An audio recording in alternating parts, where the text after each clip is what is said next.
चन्द्रमा मनसो जातः चक्षुः सूर्यो अजायत चोर्वायुश्च प्राणश्च मुखाद्वग्निरजायत। थैंक यू तिवारी जी, बहुत जनरस इंट्रोडक्शन के लिए, और बहुत बहुत धन्यवाद वीसी साहब का। हम बहुत सी जगह चीफ गेस्ट बनते हैं, बनाया भी जाता है, लेकिन कुछ जगह होती है जहां पे हम चीफ गेस्ट बनना ही चाहते हैं। तो जब वीसी साहब का फोन आया तो उन्होंने जब हल्की फुल्की बात छेड़ी, उससे पहले ही मैंने हाँ बोल दिया। डीएसपी की इतनी रिस्पेक्ट मेरे अंदर है। उसकी बहुत बड़ी वजह यह है कि मैं आज भी बहुत अचंभित होता हूं। मुझे हर साल यह बात पता चलती है कि XYZ भी डीएसपी से पढ़े हैं। जब मैं जेएनयू में था तो वहां पे मैं हिस्ट्री में था, वहां पे तो दो बच्चे वहां पे मेरे साथ आए थे मास्टर्स में। उसमें एक था कार्तिक पांडे और एक था मयंक बिष्ट। तो मैं डीयू से जेएनयू में गया था, तो थोड़ा डीयू में रहने से होना तो नहीं चाहिए, पर थोड़ा सा अहंकार इट्स अ रॉन्ग थिंग, लेकिन अज्यूम करते हैं कि नहीं साहब ये तो अब डीयू के बाद तो जेएनयू में जाएंगे। तो मुझे लगा यार ये दो लड़के उत्तराखंड से यहाँ पे आए हुए हैं और दोनों ही सिविल सर्वेंट्स हैं। तो ये तो तब की बात थी, तब मैं डीएसपी को इतना जानता नहीं था। उसके बाद मैं कुमाऊं में इतनी लंबी समय से सर्विस कर रहा हूं। मैं जॉइंट कमिश्नर बोल रहा हूं पुलिस नोएडा से। हमने कहा बताइए, तो कहते हैं कि उनका कोई पर्सनल काम था, किसी का कहीं कोई ट्रांसफ़र हो गया था जो उनको लगता था कि मेडिकल ग्राउंड्स पे कंसिडर होना चाहिए, तो उसके लिए उन्होंने फ़ोन किया था। तो मैंने कहा कि वो तो ठीक है, लेकिन यहाँ पे आप नोएडा में हैं, नैनीताल का मतलब मसला। कह रहे हैं कि नहीं मैं असल में डीएसपी से पढ़ा हूँ। लेकिन अब अपने बच्चों पे आता हूँ। अभी मेरा एक बेटा है, वो 5 साल का है, और बेटी है वो 8 साल की। उनको भी रोज़ मुझे नई कहानी सुनानी पड़ती है। तो जब मैं हरिद्वार में डीएम था तो घर पे काफ़ी लोग आते थे, ऑफिसर्स आते ही हैं। बाद में कुंभ मेले का भी इंचार्ज था। तो मेरा बेटा छोटा था मतलब 2-2.5 साल का होगा, तो देखता रहता था कौन कौन आ रहा है। तो मेरे बैचमेट्स थे, जैसे जन्मेजय था, सेंथिल थे, ये भी घर पे आते थे, एसएसपी थे वहाँ पे। तो आमतौर पे आदमी थोड़ा यूनिफॉर्म से तो इम्प्रेस होता ही है।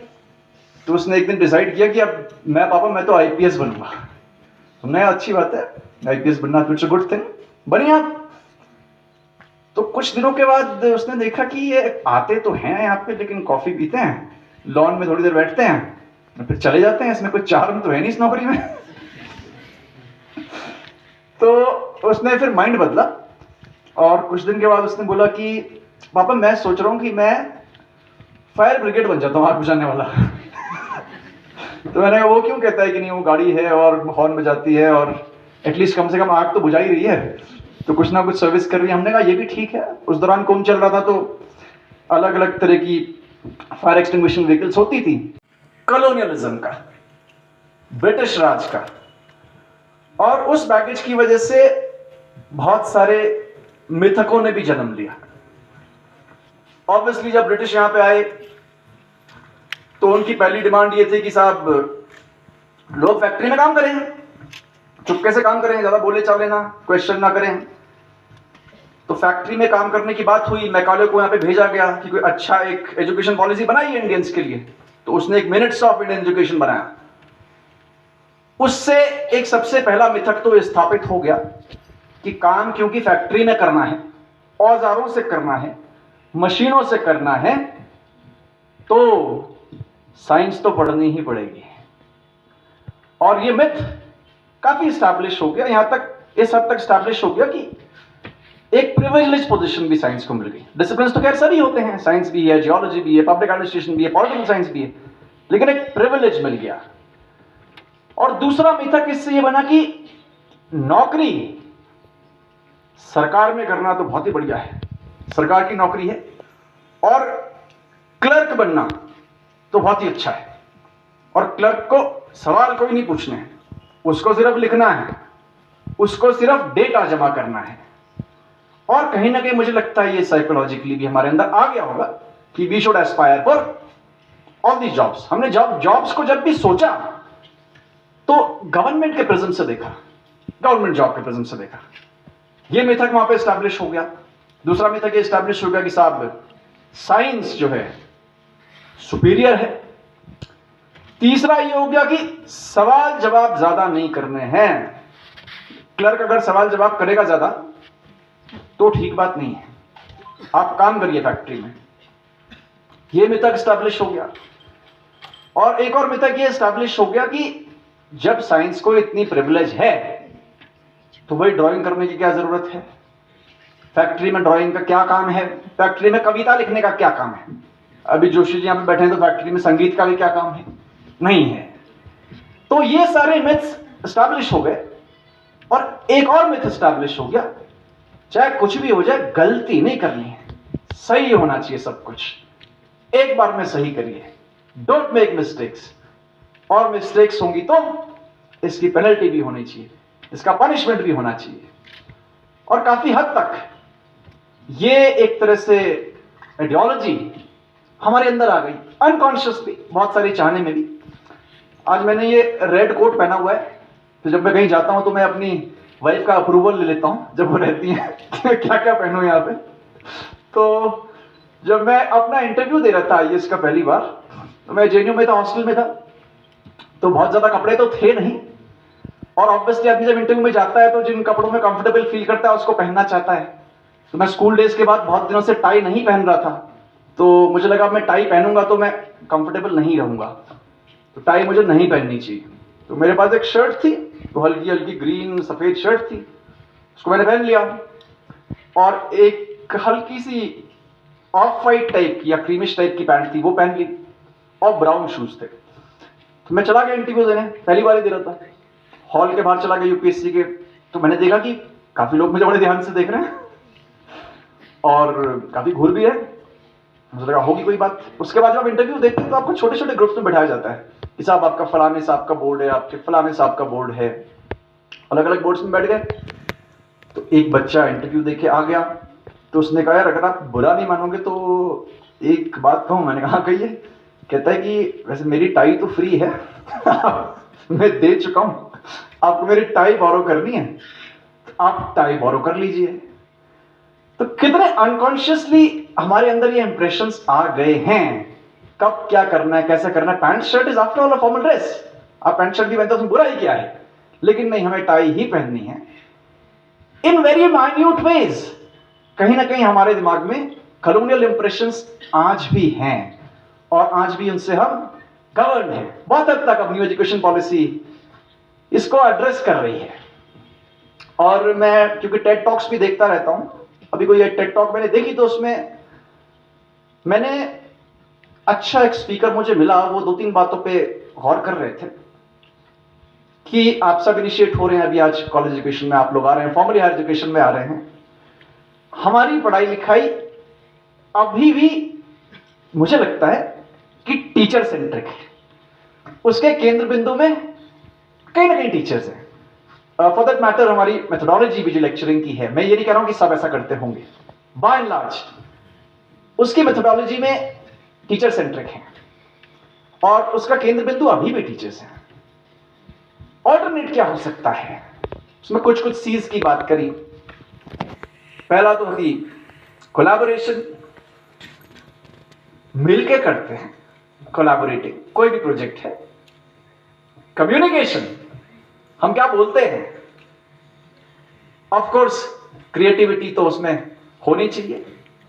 क्रिटिकल थिंकिंग, इसका ये माइनस पहलू है, इसका ये प्लस पहलू है।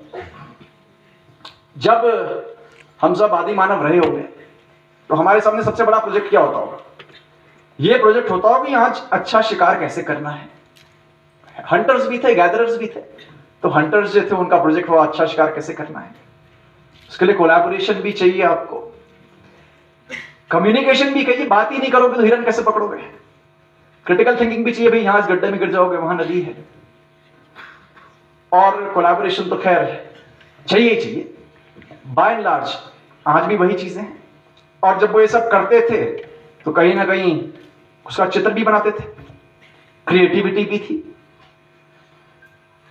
लेकिन हम लोग काफी टीचर सेंट्रिक हो गए। जब मैं जेएनयू में था तो एक हमारे प्रोफेसर साहब थे, उनका नाम था हरबंस मुखिया, वो हिस्ट्री पढ़ाते थे। अब हिस्ट्री में नॉर्मली जैसे सवाल होते हैं मिडिवल इंडिया में, वही सब पूछते थे। मुगल स्टेट का नेचर क्या था, राजपूत के मुगल्स के क्या रिलेशंस थे, डेक्कन पॉलिसी क्या थी, फ्रंटियर पॉलिसी क्या थी। लेकिन इस सब के बाद वो एंड में एक सवाल पूछते थे कि अगर आपको इसमें से कुछ भी नहीं आता है तो आप खुद ही अपना एक सवाल बनाइए और खुद ही उसका आंसर लिखना शुरू कर दीजिए। और वो इस बात का टेस्टमेंट था कि महज याद करना तो एजुकेशन का उद्देश्य बिल्कुल नहीं होना चाहिए। क्या हमें एजुकेशन सोचना सिखा रही है? Are we learning to think? Are we learning to think? I think ये उद्देश्य होना चाहिए कि हम सोच रहे हैं या हम नहीं सोच रहे हैं। जैसे आइंस्टीन ने कहा कि अगर आप किसी 10 साल के बच्चे को नहीं समझा सकते, मैं एग्जैक्टली भूल रहा हूं 10 का था या 8 साल का था, 10 साल के बच्चे को नहीं समझा सकते हैं कि आप क्या कहना चाहते हैं, तो इसका मतलब यह है कि आपने उसको खुद भी नहीं समझा है। कितना सिंपल पढ़ा सकते हैं। ऑब्वियसली मैं इसमें अथॉरिटी नहीं हूं, मैं सिर्फ अपने विचार यहां पे शेयर कर रहा हूं जो मुझे लगा कि होना चाहिए। अभी हम औसत एज ही हमारी 28 है। नेशन की अगर औसत एज देखेंगे, ऑल ऑफ अस आर 28, अगर एवरेज कर दें उसका फायदा हमें मिल जा रहा है, हमें भी 28 में गिन लेना चाहिए। तो इतना रिच जो डिविडेंड है, डेमोग्राफिक डिविडेंड, उस सबको तराश रहे हैं, हमारे टीचर्स तराश रहे हैं। लेकिन इन सबसे ज्यादा इंपॉर्टेंट जो सारे सीज मैंने गिनाए थे, इनको बच्चे याद नहीं रखेंगे। वो कोलैबोरेशन को भी याद नहीं रखेंगे, वो क्रिएटिविटी को भी याद नहीं रखेंगे, वो इसको भी याद नहीं रखेंगे कि किसने कितनी क्रिटिकल थिंकिंग कराई।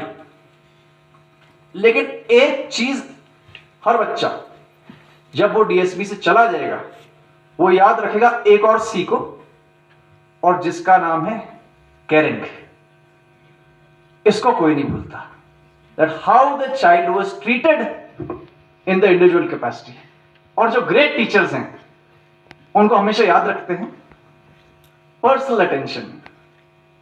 घर में क्या चल रहा है, क्या करते हो, बच्चे कितने हैं, भाई बहन कितने हैं, कुछ ट्यूशन पढ़ाते हो, what do you do for your extra money.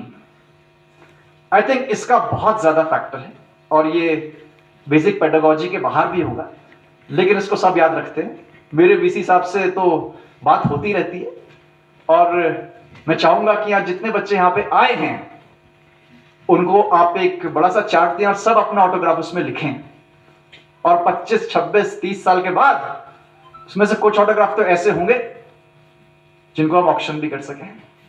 They would have made something really big in life. And I hope कि डीएसबी का जो ट्रेडिशन रहा है, जितना रिच है, जिसको मैं बहुत रिस्पेक्ट करता हूं, ये ऐसे ही बढ़ता रहेगा और हमारी जो very high standard of teaching है ये ऐसे ही चलती रहेगी। और हम लोग जो इम्तिहान देते रहते हैं वो तो हम पास हो जाएंगे, फेल भी हो जाएंगे, लेकिन जो बड़ा एग्जाम जिंदगी का देना है इम्तिहान, उस इम्तिहान में हम सब पास होंगे। Thank you so much.